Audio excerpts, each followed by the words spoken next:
Hvordan sælger man kød midt i en klimakrise?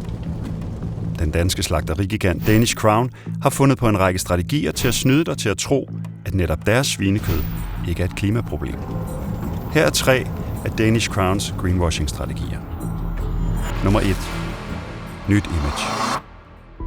Dansk landbrug siger altid, at de kun producerer det, som folk efterspørger.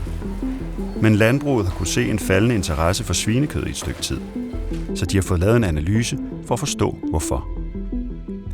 Analysen viser, at det særligt er de unge, der spiser mindre kød, fordi de går op i sundhed, dyrevelfærd og klima. Danish Crown ser udviklingen som dårligt nyt og som en udfordring, der skal løses med et nyt image. Man kan næsten forestille sig, hvordan reklamefolkene fra Danish Crown har kigget på hinanden og sagt, altså, vi producerer jo det, folk efterspørger, så vi må forbedre svinekødets image, så de begynder igen at efterspørge det. Danish Crown finder ud af, at de skal kalde kødet gris i stedet for svin. De skal revitalisere grisen, som de kalder det. Men Danish Crown ved godt, at de ikke kan revitalisere grisen ved at fortælle, hvordan svineproduktion egentlig foregår. Tværtimod. Derfor finder de på nummer 2. Grøn indpakning. Danish Crown opfinder nogle grønne budskaber og begynder at markedsføre svinekødet ved at sætte mærker med teksten klimakontrolleret gris på kødpakkerne, for at de skal tage sig bedre ud, når forbrugerne ser dem i supermarkedernes kølediske. Mærkerne skal give indtryk af, at nogen har kontrolleret kødet og vurderet, at du kan købe det med god klimasamvittighed. Men det er Danish Crown selv, der har lavet mærket, og kødet i pakken er ikke mindre dårligt for klimaet end andet svinekød.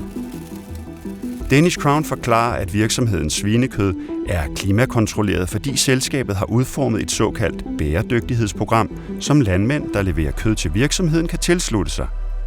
De kalder det klimavejen.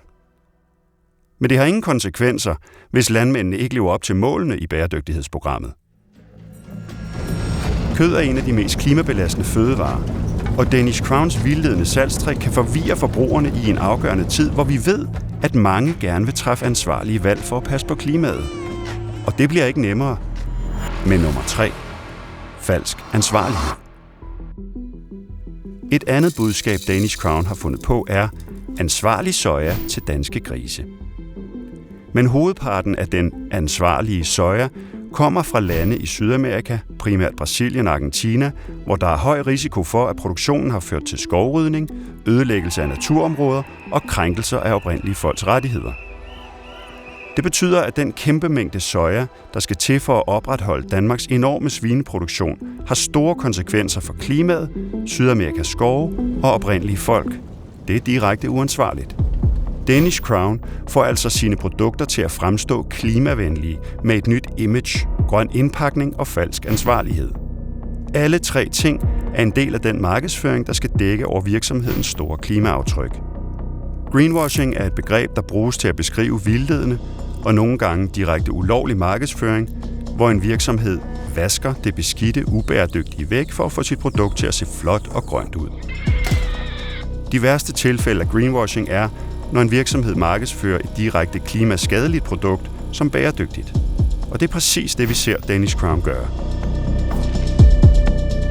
Danish Crown skal ikke have lov til at greenwashe kød i en klimakrise.